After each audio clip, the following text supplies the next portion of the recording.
बोलो नारायण भगवान की जय। कार्तिक मास महात्म्य कथा अध्याय 25। सुना प्रश्न ऋषियों का और बोले सूत जी ज्ञानी।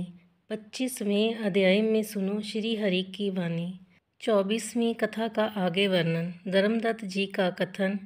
तीर्थ में दान और व्रत आदि सत्कर्म करने से मनुष्य के पाप नष्ट हो जाते हैं, परंतु तू तो प्रेत के शरीर में है, अतः उन कर्मों को करने की अधिकारिणी नहीं है। इसलिए मैंने जन्म से लेकर अब तक जो कार्तिक का व्रत किया है, उसके पुण्य का आधा भाग मैं तुझे देता हूँ, तू उसी से सद्गति को प्राप्त हो जा।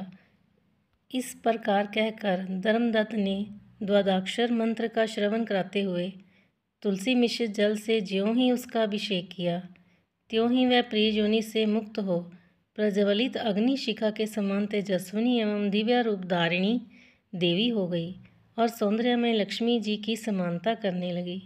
तदनंतर उसने भूमि पर दंड की भांति गिरकर ब्राह्मण देवता को प्रणाम किया और हर्षित होकर गदगद वाणी से बोली कि हे द्विज श्रेष्ठ, आपके प्रसाद से आज मैं इस नरक से छुटकारा पा गई।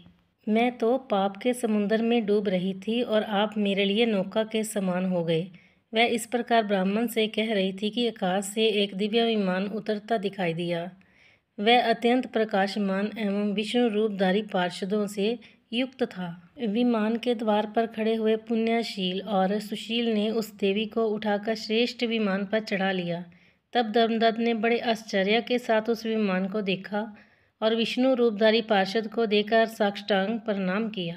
पुण्यशील और सुशील ने प्रणाम करने वाले ब्राह्मण को उठाया और उसकी सराहना करते हुए कहा, हे द्विज श्रेष्ठ, तुम्हें साधुवाद है, क्योंकि तुम सदैव भगवान विष्णु के भजन में तत्पर रहते हो, दीनों पर दया करते हो, सर्वज्ञ हो और भगवान विष्णु के व्रत का पालन करते हो। तुमने बचपन से लेकर अब तक जो कार्तिक व्रत का अनुष्ठान किया है, उसके आधे भाग का दान देने से तुम्हें दूना पुण्य प्राप्त हुआ है और सैकड़ों जन्मों के पाप नष्ट हो गए हैं। अब ये वैकुंठ धाम में ले जाई जा रही है। तुम भी इस जन्म के अंत में अपनी दोनों स्त्रियों के साथ भगवान विष्णु के वैकुंठ धाम में जाओगे और मुक्ति प्राप्त करोगे। धर्मदत्त, जिन्होंने तुम्हारे समान भक्ति पूर्वक भगवान विष्णु की आराधना की है, वे धन्य और कृतकृत्य हैं। इस संसार में उन्हीं का जन्म सफल है। बलि भांति आराधना करने पर भगवान विष्णु देहधारी प्राणियों को क्या नहीं देते हैं। उन्होंने ही उत्तानपाद के पुत्र को पूर्व काल में ध्रुव पद पर स्थापित किया था। उनके नाम का स्मरण करने मात्र से समस्त जीव सद्गति को प्राप्त होते हैं। पूर्व काल में ग्रहग्रस्त गजराज उन्हीं के नामों का स्मरण करने से मुक्त हुआ था। तुमने जन्म से लेकर जो भगवान विष्णु को संतुष्ट करने वाले कार्तिक व्रत का अनुष्ठान किया है, उससे बढ़कर ना यज्ञ है, ना दान है, ना ही तीर्थ है।